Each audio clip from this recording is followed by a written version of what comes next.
చంద్రబాబు నాయుడు గారి సంవత్సరానికి మించి ఒక నెల 13 నెలల పాలన ఏ విధంగా ఉంది అన్నది ఇప్పుడు వాళ్ళ ఇంటింటికి ప్రభుత్వం అని తెలుగుదేశం పార్టీ వాళ్ళు కొన్ని సెలెక్టెడ్ ఇళ్ళను చూజ్ చేసుకొని వెళ్తూ ఉన్నారు కదా. కొన్ని అందరి ఇళ్ళకు పోతలేరు, ఇంటింటికి అని చెప్పినా కొందరి ఇళ్ళకే పోతూ ఉన్నారు. అలా కొందరి ఇళ్ళకు పోతూ ఉన్నా మధ్యలో కొందరు జనం అడ్డుకొని మా ఇళ్ళకి ఎందుకు రారు అని, మీరు ఫస్ట్ మా దగ్గరకు రండి అని, మీరు ఏమిచ్చారో చెప్పండి అని ఎక్కడికక్కడ వాళ్ళని నిలదీస్తూ ఉంటే తెలుగుదేశం పార్టీ శ్రేణులు అసలు వాళ్ళ సైడ్ చూడకుండా తల పక్కకు తిప్పుకొని వెళ్ళిపోతూ ఉన్నారు. మరి కొందరు నువ్వు మాట్లాడకమ్మా, నువ్వు వరుసకమ్మా అని చెప్పి ఏదో ఒకటి మాట్లాడి వెళ్ళిపోతూ ఉన్నారు. వీళ్ళ 13 నెలల పాలనలో ఎంత వ్యతిరేకత కనిపిస్తూ ఉందో ఇవి చూడొచ్చు. కొన్ని చోట్ల అయితే జనం కొట్టేలా ఉన్నారు వాళ్ళకు దొరికితే.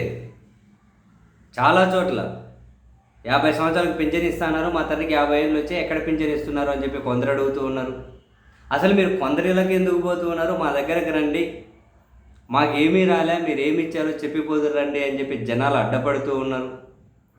మరికొన్ని చోట్ల అయితే దారుణంగా తిడుతూ ఉన్నారు. ఈవెన్ వైసీపీ మాజీ ఎమ్మెల్యే ప్రొద్దుటూరు రాచమల్లి శివప్రసాద్ రెడ్డి గారు ఆ ప్రొద్దుటూరులో జనాలు ఏ విధంగా అరుస్తున్నారు ఇంటికి వెళ్తే.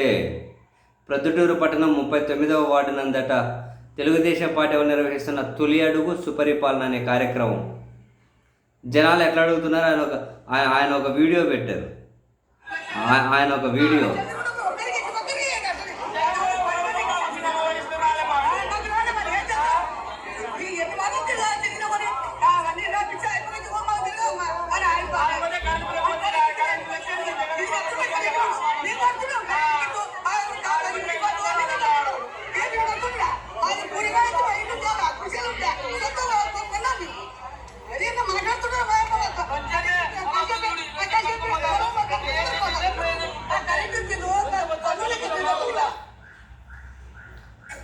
వాళ్ళు ఆవేశంగా మాట్లాడుతున్నారు. రాయలసీమ స్లాంగ్ మీరు ఎంతమందికి అర్థమైందో తెలియదు కానీ చాలా ఆవేశంగా మాట్లాడుతూ ఉన్నారు. మా ఇంటి దగ్గరికి రండి, మీరు ఏమేమి చెప్పారో ఏమేమి చేశారో మా ఇంటి దగ్గరకు వచ్చి చెప్పండి, మాకు వచ్చిన కరెంటు బిల్లులు చూపెడతాము, రండి వచ్చి కట్టిపోదురు రండి, ఇంతకుముందు కరెంటు బిల్లు ఎంత వచ్చేది ఇప్పుడు కరెంటు బిల్లు ఎంత వచ్చేదో చూపెడతాం రండి అమ్మ ఒడి తల్లికి వందనం అని చెప్పి ఎంతమంది పిల్లలు ఉన్నారు మా ఇంట్లో రండి, మీరు ఎంతమందికి ఇచ్చారో, మా పిల్లలు ఎంతమంది ఉన్నారు రండి, ఏమని అడిగితే మొహం తిప్పుకొని పోతూనే ఉన్నారు. ఇక్కడ అలా రాకుండా కనుక యాడికి పోతున్నారు, మీకు కావాల్సిన దగ్గరికి పోతూ ఉన్నారా, ఏం చేశారు మీరు, రండి మా కరెంటు బిల్లు కట్టిపోతే రండి అంటున్నారు. కరెంటు బిల్లులు మామూలుగా లేవు, వాంచిపోతూ ఉన్నాయి. ఆ కరెంటు బిల్లుల విషయం ఇప్పుడు కనుక పాలకపక్షాలు మేము అది చేసామని చెప్పి జెన్యున్గా వీళ్ళు అందరి ఇళ్ళకి పోతే పట్టుకొని కొట్టేలా ఉన్నారు, నిజంగానే పట్టుకొని కొట్టేలా ఉన్నారు. ఏ రకమైన ఉపశమనము ఈ 13 నెలల కాలంలో ఈ ప్రభుత్వం నుండి జనాలకు దక్కలేదు అన్నది open secret. Nothing should be hidden. దాచిపెట్టుకోవడానికి ఏముంది ఇక్కడ?